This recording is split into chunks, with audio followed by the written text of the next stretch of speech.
The air in the conference room smelled like dry erase markers and desperate ambition. It was 9 o'clock a.m. on a Tuesday, the kind of gray Minneapolis morning where the sky looks like a bruised sheet of aluminum and the coffee in the break room tastes like battery acid filtered through a gym sock. I was sitting in my usual spot, the back corner, away from the sunlight, away from the glossy mahogany table where the visionaries sat. I'm Marla. I'm 45. I have a face that people forget 5 seconds after they look at it, and a job title, Senior Patents and Compliance Specialist, that sounds boring enough to induce comas at cocktail parties. But I am the reason this company hasn't been sued into a smoking crater in the ground. We were in the Q3 strategic planning session. At the head of the table sat Craig. Craig was our new director of innovation, a man who looked like he was manufactured in a lab funded by LinkedIn and hair gel. He was 32, wore suits that were too tight in the calves, and used words like synergy, paradigm, and ideation as if they actually meant something. He had been with the company for 3 months. I had been here for 12 years. He was making 3 times my salary to point a PowerPoint presentation that I had essentially written for him.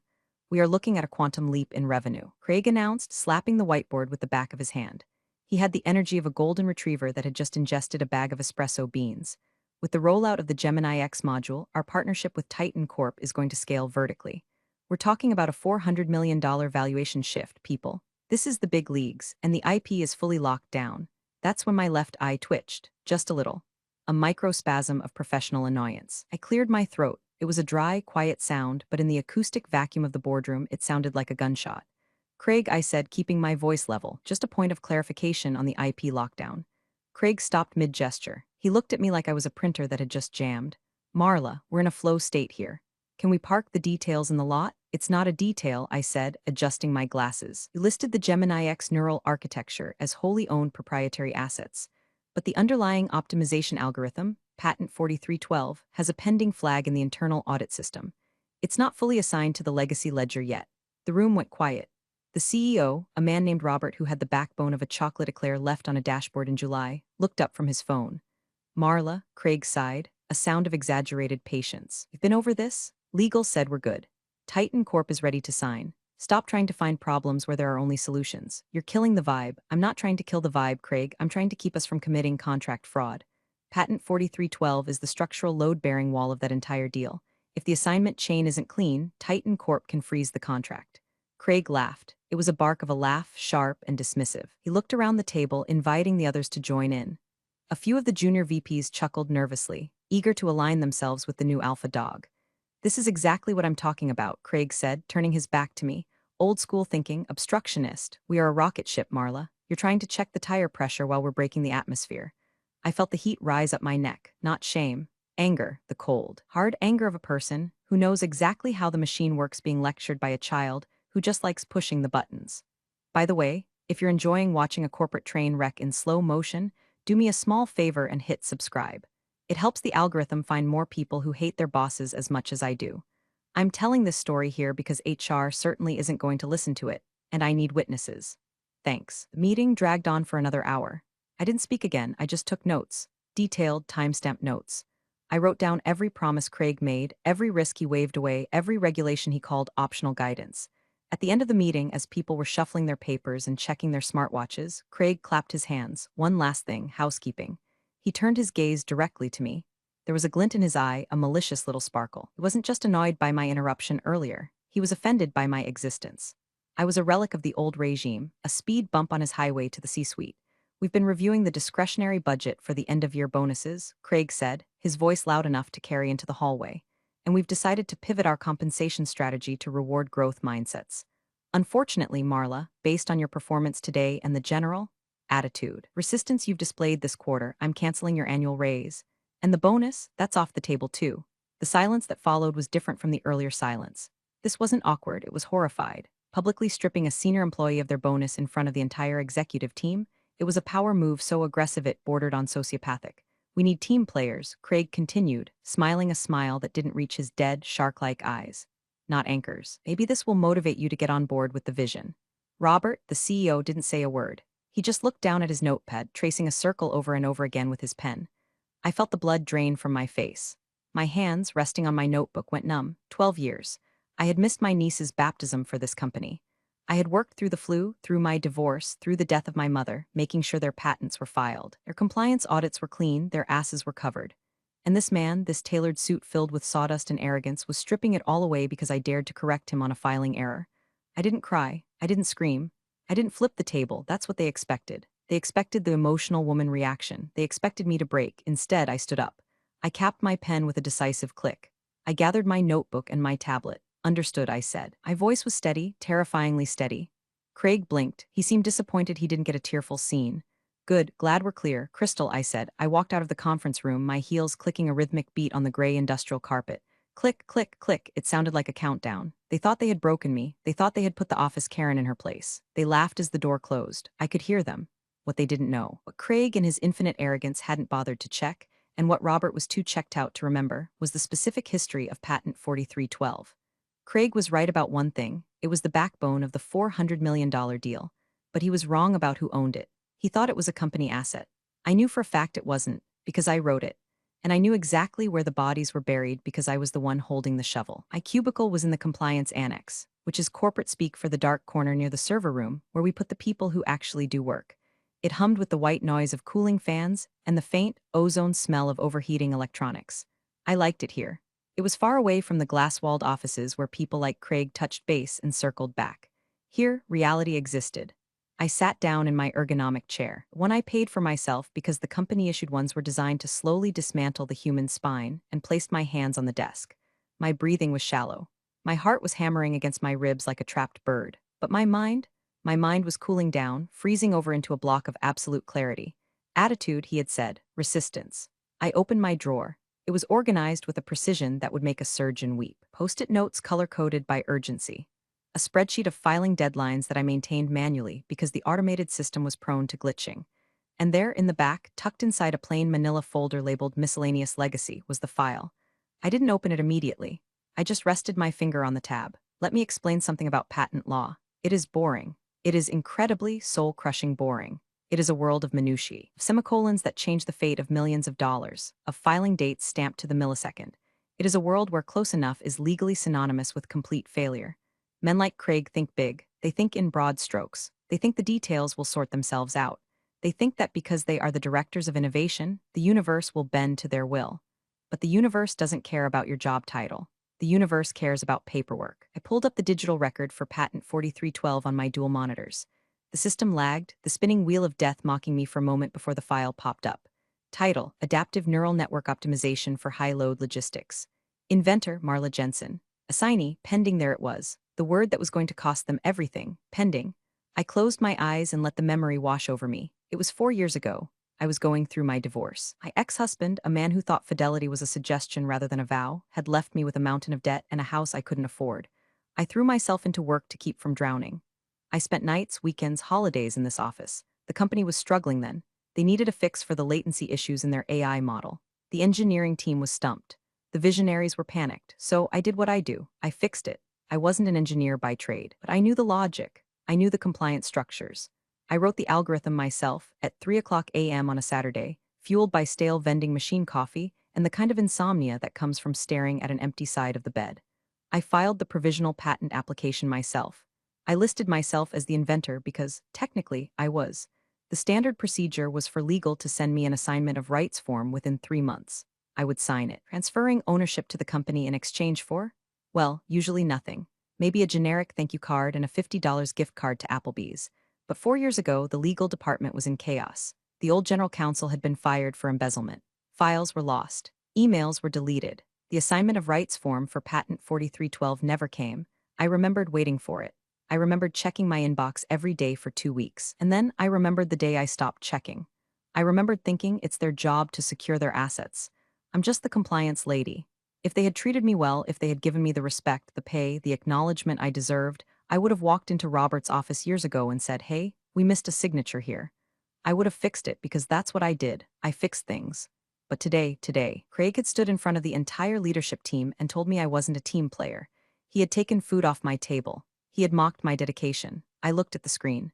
The patent had been granted 2 years ago, but without that assignment form, the rights remained with the inventor. Me. I owned the algorithm. I owned the code that ran the Gemini X module. I owned the engine of the rocket ship Craig was so proud of piloting. I felt a smile tug at the corners of my mouth. It wasn't a nice smile. It was the smile of a wolf realizing the sheep have forgotten to lock the gate. I reached for my phone. I didn't call a lawyer, not yet. First, I needed to lock the door from the outside. I opened a new email draft. Subject, clarification of IP status. But I didn't send it to Craig. I didn't send it to Robert. I typed in the email address of a woman named Sarah. Sarah was the chief compliance officer at Titan Corp, our $400 million partner. We had met at a few dull conferences over the years. We had bonded over our shared hatred of buzzwords and our love for perfectly organized spreadsheets. I typed slowly, my fingers dancing over the keys. Hi, Sarah. Just doing some routine housekeeping on our end before the big merger. You confirm what documentation you have on file regarding the chain of title for the 4312 patent family? Our new director seems to think everything is automated, but you know how I worry about the details.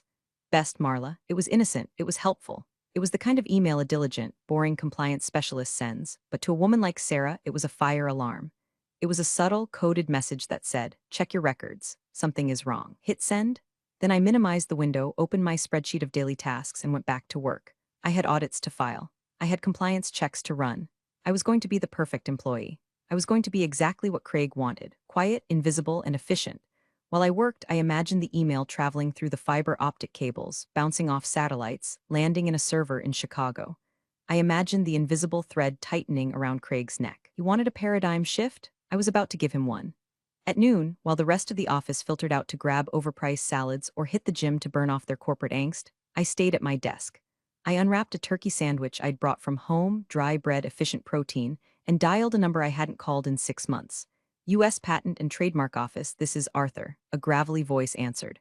Arthur was 70 years old, retired patent examiner who now worked as a consultant for people who could afford his hourly rate.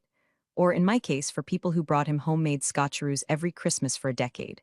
He was the oracle of IP law. He knew the code better than the people who wrote it. Arthur, it's Marla. Marla, to what do I owe the pleasure? Finally quitting that circus to come work for the firm? Not yet, Arthur. I have a hypothetical for you. I love hypotheticals. It usually means someone screwed up. Let's say an employee creates a patentable asset during non-work hours, on their own dime, and files it personally.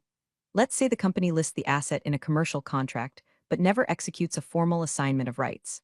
And let's say the employee contract at the time had a sunset clause on IP claims that expired 2 years ago due to a merger restructuring.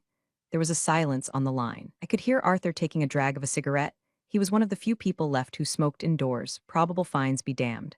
The 2018 merger? Arthur asked. The one where they dissolved the LLC and reformed as a C-Corp. That's the one. Marla, he wheezed, a sound that was half laugh, half cough.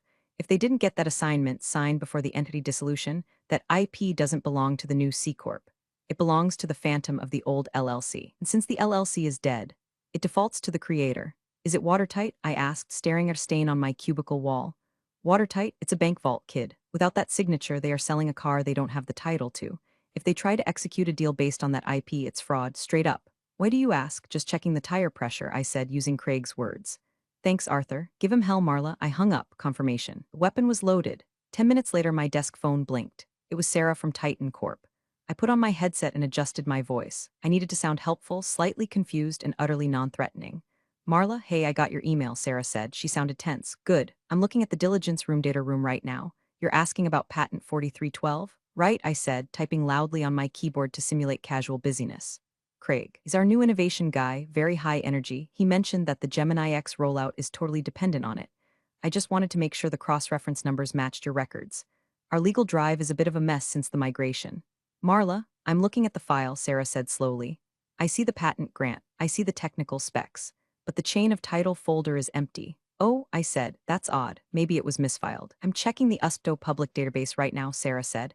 Her typing was frantic like machine gun fire. It lists the owner as you, Marla Jensen. Individually, does it? I feigned surprise. Well, that was the original filing. But surely there's an assignment document. I mean, we're about to sign a $400 million deal. Legal wouldn't have missed that. Marla, Sarah's voice dropped. If there's no assignment, Titan Corp can't touch this. Our risk compliance protocols strictly forbid integrating third-party IP without a full indemnification and ownership transfer. If this tech belongs to an individual...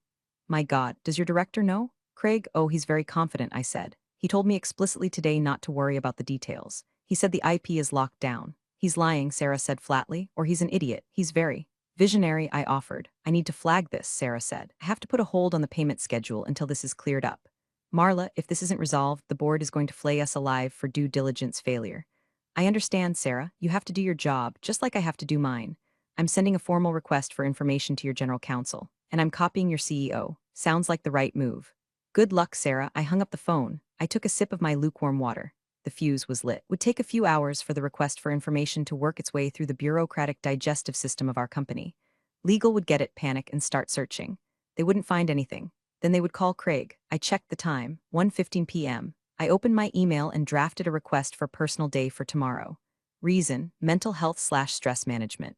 I wouldn't be here when the bomb went off. I wanted them to sit in the rubble alone. I spent the rest of the afternoon doing exactly what I was paid to do. I organized files. I updated compliance logs. I was a ghost haunting a machine I had already sabotaged. Around 3 o'clock p.m., I saw Craig strutting past my aisle. He was laughing into his headset, probably talking to a recruiter about how awesome he was. He didn't even look at me. To him, I was furniture. I was a copier that occasionally jammed. He had no idea that the furniture had just canceled his golden parachute. I packed my bag at 5 o'clock p.m. sharp. I took my personal notebook. I took my favorite pen. I left the company laptop on the desk. Good night, Marla, the security guard, Dave said as I swiped my badge at the exit. Good night, Dave, I said, smiling. I think it's going to be a quiet night. Hope so, he said. It wouldn't be. By tomorrow morning, this building would be a war zone, and I would be sitting at home in my pajamas, watching the fire from a safe distance. I woke up at 7 o'clock a.m. naturally without an alarm. The sun was actually shining for once, filtering through the blinds of my condo. It was quiet. No buzzing fluorescent lights. No chatter about quarterly deliverables. I made coffee, good coffee, French press, not the sludge from the break room urn. I sat on my balcony wrapped in a blanket, watching the city wake up. My phone was on the kitchen counter, face down. I had put it on Do Not Disturb for everyone except my immediate family. But I could feel it vibrating. Not a constant buzz, but the rhythmic, desperate pulse of a device receiving too many notifications at once. BZZT, BZZT, BZZT, BZZT, BZZZZZZT. I took a sip of coffee. Dark roast, hints of cherry and chocolate. Delicious. Back at the office right about now. 8:30 a.m. stand-up huddle would be starting. Craig loved stand-ups. He made everyone stand in a circle and catch a foam football while stating their power goal for the day. It was infantizing and humiliating. I imagined the scene. Craig throwing the ball. My power goal is to finalize the Titan Corp signature. Thwack. He catches the ball. He grins. He looks around for applause. And then, the interruption. I walked into the kitchen and flipped my phone over. The screen was a wall of notifications. 5 missed calls from Robert, CEO. 3 missed calls from HR. 12 emails marked urgent/high priority. Text from Janice in accounting. Girl, what is happening? Legal is running around like their hair is on fire. Text from Dave, security. Mr. Craig is yelling at the printer. Just thought you should know, I smiled. The request for information from Sarah must have hit the general counsel's inbox late last night or early this morning. I opened the first email from Robert. Subject, urgent, IP documentation 4312 Marla. We have a query from Titan Corp regarding the assignment of the Gemini module patent. They claim the file is incomplete. I need you to pull the physical file and bring it to my office immediately. This is top priority. Robert. Sent at 8:15 a.m. I scrolled up. Subject, where are you? Marla, you're not at your desk. I don't care about your personal day. We have a crisis. Get in here, now. Sent at 8:45 a.m. and then a text from Craig. Just one. Call me, no please, no explanation, just a command. I put the phone back down. I wasn't going to call, not yet. I imagined the frantic search. The paralegals tearing through the filing cabinets. IT guys searching the server logs. They would find the patent filing. They would find my name. And then they would look for the transfer document. They would look in the digital archive, file not found. They would look in the physical Iron Mountain boxes, file not found. They would check the old merger documents, clause invalid. By 10 o'clock a.m., the realization would be setting in. It wouldn't be panic yet, it would be confusion. Surely it's just misplaced, they would say. Surely we didn't build a $400 million strategy on code we don't own. I decided to do some gardening. I have a small collection of succulents. They require very little attention, but when they thrive, they are beautiful. Kind of like the patent law they were currently ignoring. I watered them carefully. At 11:30 a.m., my phone rang again. This time, it wasn't the office line. It was a courier service. Hello? Miss Jensen, speaking. I have a priority package for you from Titan Corp Legal. Requires a signature. Are you at your listed home address? I am. Be there in 10. Sarah was fast. She wasn't just flagging the risk, she was locking the gate. When the courier arrived, he handed me a thick envelope. I signed for it. I opened it on my kitchen island. It wasn't a lawsuit. It was a notice of contractual suspension. Dear Miss Jensen, pursuant to our due diligence audit regarding the pending partnership between Titan Corp and your company, We have identified you as the sole legal owner of patent hash 4312. As we have no record of a licensing agreement between yourself and your company, we are hereby notifying you that all integration of the Gemini X module involving your intellectual property has been halted effective immediately. You're prepared to open a direct dialogue regarding licensing should you wish to negotiate independently of your company. Sincerely, Titan Corp Legal Department. I laughed, a genuine belly laugh. They had bypassed the company entirely. Titan Corp knew a sinking ship when they saw one. They were reaching out to the captain of the lifeboat. My phone buzzed again, a voicemail from Robert. I decided to listen to this one. Marla. His voice was tight, high-pitched. Marla. Pick up the phone. Titan Corp just froze the accounts. They sent a formal cease and desist to us claiming you own the tech. What the hell is going on? Craig is saying you sabotaged the database. I need you here to explain this. Now, sabotage, of course, Craig would call it that. He couldn't conceive of a world where his failure was his own fault. I poured myself another cup of coffee. I sat down at my personal laptop, my customized, secure, non-company machine. I drafted a reply to Sarah at Titan Corp. Received. I am open to a conversation. But first, I need to resolve some internal matters with my current employer. Please keep the freeze in place until further notice. Then I finally replied to Robert, a text message. Short, precise. I am on a scheduled personal day.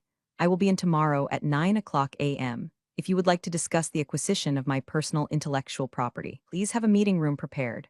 And I suggest you have legal counsel present. You're going to need them. I hit send. The turn of the key was complete. The door was locked, and I was the only one with the way out. When I walked into the lobby the next morning, the silence was heavy enough to bruise. Usually there's a hum, phones ringing, people chatting about sports, the clatter of the espresso machine. Today, it was like walking into a wake. The receptionist, sweet girl named Kelly who usually wore bright scarves, looked pale. She saw me walk in and immediately picked up her phone, whispering something urgent. I swiped my badge, beep, still active, good. They weren't stupid enough to lock me out, not yet. I took the elevator to the 4th floor, the executive suite. As the doors opened, I saw them. A cluster of people in suits standing in the hallway, looking at tablets and shouting in hushed, aggressive whispers. Craig was there. He looked terrible. His tie was loosened, his top button undone. He had dark circles under his eyes that no amount of LinkedIn filtering could hide. He was pacing back and forth, gesturing wildly to the general counsel, a man named Henderson who looked like he wanted to dissolve into the carpet. It's a glitch. Craig was saying, his voice cracking. It's a clerical error. She's a compliance specialist, not an engineer. She didn't invent anything. Just filed the paperwork.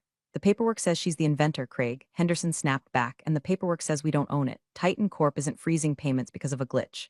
They're freezing them because we're trying to sell them stolen goods. It's not stolen, it's company property. She worked here when she made it. Did you sign the assignment form? Henderson yelled. Did you check the file? That's her job, Craig screamed. She's the compliance officer. It's entrapment. She set me up. I stepped out of the elevator. The sound of my heels on the marble floor cut through their argument. Click, click, click. They all turned. Craig's eyes went wide. For a second, I thought he was going to lunge at me, but then he saw the look on my face. I wasn't smiling. I wasn't scowling. I was completely, utterly blank. It was the face of the auditor, the face of the tax collector, the face of the inevitable. Marla, Robert said, stepping out of his office. He looked 10 years older than he had on Tuesday. In my office, now. Good morning, Robert, I said pleasantly. Is there coffee? I haven't had my second cup yet. This isn't a social call, Craig spat, stepping toward me. You think this is funny? You think you can hold the company hostage because of some filing error? I stopped and looked at him. I didn't raise my voice. I lowered it. It's not a filing error, Craig. It's the law, remember. Details you told me to park in the lot? Well, the lot is full and you're being towed. Craig's mouth opened and closed like a fish on a dock. I walked past him and into the boardroom, the same room where, 2 days ago, he had stripped me of my bonus. Robert followed me in. Henderson followed. Craig scrambled in last, looking like a cornered rat. We sat down. The dynamic had shifted physically. I sat at the head of the table. I didn't ask permission. I just took the seat. Robert hesitated, then sat to my right. Craig sat opposite me, vibrating with rage and fear. Titan Corp has frozen the $40 million initial tranche, Robert said, his voice shaking. They are threatening to pull the contract entirely and sue for breach of good faith. Our stock is down 12% in pre-market trading. Marla, tell us how to fix this. Fix it? I asked. I tried to fix it on Tuesday. I told you the assignment chain wasn't clean. You told me I had a bad attitude. We're past that, Henderson interrupted. Marla, let's be reasonable. We know you filed the patent, but you did it while employed by the company. Implied ownership statutes. Don't quote statutes at me, Henderson. I cut him off. I know the law better than you do. That's why you pay me, or used to pay me, to handle compliance. The work was done outside of business hours. The filing was done personally. The company had 90 days to execute the assignment of rights. You didn't. The company then dissolved and reformed. The rights didn't transfer because they weren't listed in the assets of the LLC. They defaulted to the inventor. I pulled a folder from my bag. I slid a single piece of paper across the table. It was a notarized affidavit from the USPTO confirming my sole ownership. Patent 4312 is mine, I said, and since Gemini X cannot function without 4312, Gemini X is effectively mine too. This is extortion, Craig hissed. You can't do this. I'm not doing anything, I said. I'm just sitting here. You're the ones who sold a product you didn't own. That's fraud, Craig, federal fraud. Do you know what the penalty is for defrauding a partner in a merger involving publicly traded funds? It involves prison time. Not the nice kind of prison with tennis courts. Craig went pale. The blood drained from his face so fast it looked like a magic trick. What do you want? Robert asked. He sounded defeated. He knew I had them. I want to negotiate, I said, but not for a raise and certainly not for bonus. I leaned forward. I want to discuss the terms of your surrender. The room was silent. Outside the glass walls, the office was paralyzed, but inside, the temperature had dropped to absolute zero. We can fire you, Craig blurted out. Gross misconduct. Insubordination. Go ahead, I said. Fire me. Then I walk out that door, call Sarah at Titan Corp and sell them the exclusive license to 4312 directly. They'll cut you out of the deal entirely. You'll lose the 400 million. You'll be sued by your shareholders. And you, I pointed a manicured finger at Craig, be unhireable in this industry for the rest of your life. Craig slumped back in his chair, so I said, opening my notebook, let's talk numbers. Robert was the first to speak. He rubbed his temples, a gesture of a man whose headache was rapidly evolving into a migraine. Okay, Marla, you've made your point. You have the leverage. We need the rights to 4312 assigned to the company to unlock the Titan Corp deal. What is the price? It's not a flat fee. I said calmly, we're discussing a licensing agreement. Licensing? Henderson, the general counsel, squeaked. Marla, we need a full buyout. Titan Corp wants clear title. Titan Corp wants the tech to work legally, I corrected. They don't care if you own it or license it, as long as the chain is valid. I am willing to grant an exclusive, perpetual license to the company for the use of patent 4312 in the Gemini X module, but I retain the underlying IP. That's highly irregular for an employee, Henderson muttered. So is publicly canceling a senior specialist's bonus because she pointed out a legal risk, I countered. But here we are. I looked at my notes. Here are the terms. First, a retroactive royalty fee for the use of my IP over the last 2 years. Based on the revenue generated by the beta modules, that comes to, let's call it $200,000. Craig choked on air. 200 grand? You're out of your mind. That's the friends and family discount, I said. If I take it to market, the valuation is higher. Second, a go-forward royalty of 2% on all gross revenue generated by the Gemini X line.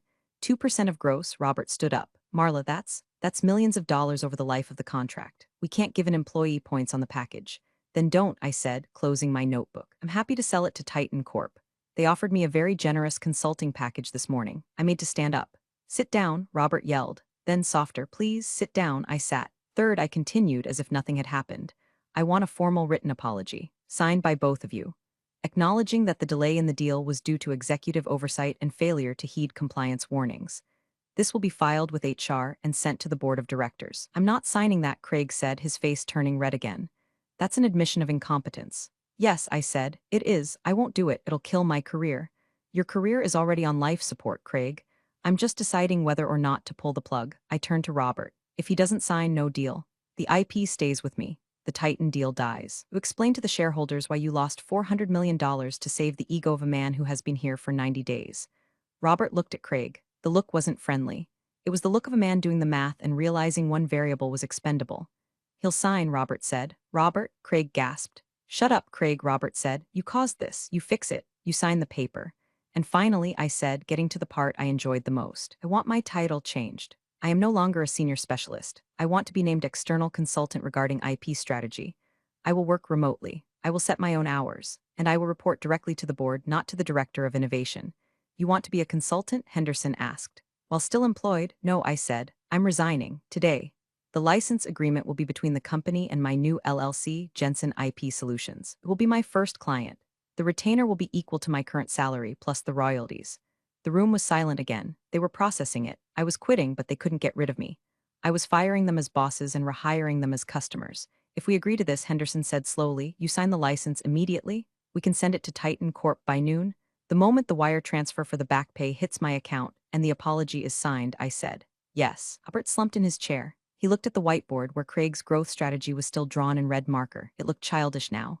Do it, Robert whispered. Draw up the papers, Henderson, but Robert, Craig started. I said do it. Robert slammed his hand on the table. And Craig, get out of my sight.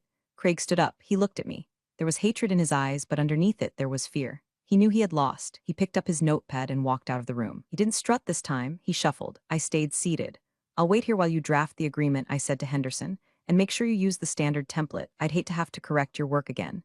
Henderson nodded, looking like he wanted to vomit. I poured myself a glass of water from the pitcher on the table. It was cool and refreshing. They begged, they folded, and I hadn't even raised my voice. It took legal 3 hours to draft the contracts. I spent that time in the break room, eating a bagel and watching the news on my phone. People walked by, glancing at me with wide eyes. The rumor mill was churning. Marla sued the company. Marla is the new CEO. Marla is actually a spy for Titan Corp. The truth was more boring and more lucrative. When Henderson brought the papers back, they were thick. 30 pages of legalese designed to cover their asses while admitting defeat. I read every single word. I sat in the conference room, pen in hand, correcting typos. This indemnification clause is too broad, I said, scratching out a paragraph. Limit it to the scope of the 4312 patent family. Henderson sighed and made a note. But the most important part, the part they glossed over because they were so focused on the money, was Clause 14, Section B, right of technical integrity. It sounded harmless, just standard boilerplate about maintaining the quality of the licensed product. But I had worded it very carefully. The licensor, me, retains the right to audit the implementation of the licensed technology, Patent 4312, to ensure it operates within the specified parameters. Any modification, alteration, or optimization of the underlying algorithm by the licensee, the company, requires written approval from the licensor to prevent degradation of the asset. In plain English, it meant they couldn't touch my code. Craig's entire plan for scaling the Gemini X module involved tweaking the algorithm to run faster on cheaper hardware. It was a stupid idea that would destabilize the whole system, but it would save them money in the short term. It was classic innovation director thinking, break the product to fix the margin. With Clause 14b, he couldn't do it. If he tried to tweak the code, I could pull the license for breach of technical integrity. I was effectively locking the hood of the car. They could drive it, but they couldn't mess with the engine. Is this clause standard? Robert asked, squinting at the page. It's standard for high-value AI licensing, I lied smoothly. Titan Corp will expect it. They don't want you breaking the engine and blaming the vendor. Fine, Robert said. Just sign it. I signed. Marla Jensen, President, Jensen IP Solutions. Good on paper. Then I slid the apology letter across the table. Sign, I said. Robert signed it quickly like he was signing a speeding ticket. Craig is in his office, Robert said. You want me to bring him in? No, I said. I'll go to him. I took the paper and walked down the hall to Craig's office. The door was closed. I didn't knock. I opened it. Craig was on the phone, his back to the door. No, bro, it's just a minor hiccup. We're still crushing it. Yeah. I'm handling it. He spun around when he heard the door. He hung up the phone. Sign this, I said, dropping the paper on his desk. He looked at it. I, Craig Miller, acknowledge that the failure to secure IP rights. I can't believe you're doing this, he said, his voice shaking. You're ruining the team dynamic. There's no team, Craig. There's just the people who do the work and the people who take credit for it. Today, the bill came due. He picked up a pen. His hand was trembling. He signed it. It was a messy scrawl. Thank you, I said, taking the paper back. Are you happy? He asked. You got your money. You got your win. Are you happy? I looked at him. I thought about the years of missed holidays. I thought about the growth mindset lectures. I thought about the yoga retreat his wife was probably booking right now with his non-existent bonus. I'm not happy, Craig, I said. I'm compliant. And right now, that feels like the same thing. I walked out. I stopped by payroll on the way out. My wire transfer? Processed, Janice whispered, giving me a thumbs up. Hit your account 2 minutes ago, thanks, Janice. I walked back to my desk. I picked up my bag. I picked up my succulent. I left the company laptop. I left the ID badge on the keyboard. I walked to the elevator. The doors opened. I stepped inside. As the doors closed, I saw the office one last time. The gray carpet, the buzzing lights. A cage where I had spent 12 years. I wasn't a prisoner anymore. I was the warden. The air outside the building tasted different. It was still Minneapolis air, cold, crisp, smelling faintly of exhaust, but it felt lighter. I walked to my car, a sensible sedan that was fully paid off, and sat in the driver's seat for a long time. I checked my bank account on my phone. The number was long, comically long. The back pay, plus the first royalty advance, was more money than I had made in the last 5 years combined. I drove home. I didn't blast music. I didn't scream. I listened to a podcast about architectural history. It was soothing. The next few weeks were a blur of quiet victory. I set up Jensen IP Solutions in my spare bedroom. It took me about an hour. I bought a new chair, a really expensive one. I bought a coffee machine that cost more than my first car. The gossip from the office reached me through Janice and Dave. Craig is on a rampage. Janice texted me 3 days later. He tried to push a code update to the Gemini module. IT told him they needed your written permission. He literally threw a stapler. I smiled. Clause 14b in action. Robert is making him undergo leadership retraining, another text said, which basically means he has to sit in HR seminars all day. He looks like a deflated balloon. And then the Titan Corp news broke. Titan Corp announced the official launch of the Gemini X partnership. In the press release, there was a quote from Sarah, the compliance chief. "We are thrilled to partner with company name and to leverage the robust, independently verified architecture provided by Jensen IP Solutions. Security and integrity are our top priorities." She had name-dropped me. She had publicly validated that I was the guarantee of quality, not the company. My phone started ringing, not from Robert, from other firms, headhunters, legal departments at other tech giants. They saw the press release. They looked up the patent. They realized that there was a freelance compliance wizard who had brought a $400 million deal to its knees and walked away with the keys. "We need someone to audit our IP portfolio," one VP from a biotech firm told me. "We don't want a Marla incident on our hands." "I'm quite expensive," I told him. "We expect you to be," he replied. I took the job. I was working less, earning triple, and I never had to sit in a synergy huddle again. But the best part wasn't the money. It was the email I received from Craig about a month after I left. Subject: Request for variance Marla. You need to adjust the latency parameters on the 4312 algorithm to accommodate the new server load. Please sign the attached waiver to allow us to modify the code. Craig, he had to ask. He had to beg permission to do his job. I waited 24 hours to reply. "Dear Craig, I have reviewed your request. Based on my analysis, modifying the latency parameters introduces a 0.4% risk of data corruption. This falls outside the acceptable quality threshold defined in Clause 14b. Request denied. Best, Marla Jensen, President." I imagined him reading it. I imagined the vein popping in his forehead. I took a sip of my expensive coffee. Compliance isn't the enemy, Craig. Arrogance is. And I was the auditor sent to collect the debt. Midwest Tech Summit is the kind of event where everyone wears lanyards that cost more than a Honda Civic and drinks champagne that tastes like apples. It was held in Chicago this year. I wasn't there as an employee. I was there as a speaker. My panel was titled, "The Invisible Asset: Why IP Compliance is Your Most Dangerous Liability." The room had been packed. After the panel, I walked through the mixer in the main ballroom. I was wearing a new suit, navy blue, tailored. Sharp as a knife, I held a glass of sparkling water. I saw them near the buffet, Robert and Craig. They looked diminished. Robert looked tired, his shoulders slumped. Craig looked desperate. He was scanning the room, eyes darting around, looking for someone important to talk to. He spotted Sarah from Titan Corp. She was standing with a group of investors, laughing. Craig straightened his tie. He tapped Robert on the shoulder. They started moving toward her. They were going to try to network. They were going to try to pretend everything was great. I moved to intercept. I didn't rush, I just glided. "Sarah," I called out, my voice warm and projecting perfectly over the crowd. Sarah turned, her face lit up. "Marla, oh my God, that panel was amazing. The way you described the zombie LLC loophole, genius." She stepped away from the investors and hugged me, actually hugged me. Craig and Robert froze mid-step. "We're 10 feet away, close enough to be seen, too far to be included." "Marla," Robert said, nodding stiffly. "Good to see you." Craig didn't say anything. He just stared at my badge, Marla Jensen, President, Jensen IP. "Hello, Robert," I said. "Craig, how is the latency project going? Still struggling with those parameters?" Craig flushed a deep, ugly purple. "We're managing," he muttered. "We've actually updated our vendor policy," Sarah said, looking coldly at Robert. "Going forward, any IP integration for the Gemini project goes through Marla's firm first for validation. We don't trust your internal audit team anymore. No offense." "None taken," I said cheerfully. That's going to add weeks to the timeline," Craig protested. "Then you better start filing your requests earlier," I said. "And Craig, make sure you use the correct form this time." I rejected the last one because you used the deprecated template. The investors around Sarah were watching. They were sensing the power dynamic. They saw the tired CEO, the sweaty director, and the woman standing between them and the money. "We should go," Robert said, grabbing Craig's elbow. "We have a dinner reservation." "Enjoy," I said. "Don't forget to get a receipt." Compliance is strict these days. They walked away. They didn't look back. They looked like two men who had been mugged without ever seeing a weapon. Sarah turned back to me. "You are absolutely ruthless," she said, grinning. "I'm just thorough," I replied. I took a sip of my water. The room buzzed around me. I checked my phone, a notification from my bank. The quarterly royalty payment had just cleared. I looked at the number. It was enough to retire. It was enough to buy a house in Italy. It was enough to do whatever I wanted, but I wasn't going to retire. I was having too much fun. I walked out of the ballroom into the cool Chicago night. I hailed a cab. "Where to?" the driver asked. "The airport," I said. "I have a consultation in New York tomorrow. Someone forgot to sign a waiver."